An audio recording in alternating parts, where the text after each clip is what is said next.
আসসালামু আলাইকুম ওয়া রাহমাতুল্লাহি ওয়া বারাকাতুহু। দেশ দেশের বাইরে যে জায়গাতে দেখছেন সকলের প্রতি শ্রদ্ধা রেখে স্মরণ করছি।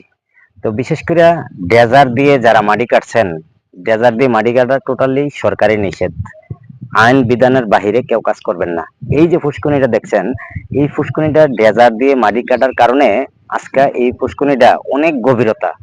কিংবা এই যে আশেপাশে যে জমিগুলো আছে, প্রত্যেকটা জমির মাটি কিন্তু এই ফুসকুনিটা ভেঙে পড়তেছে।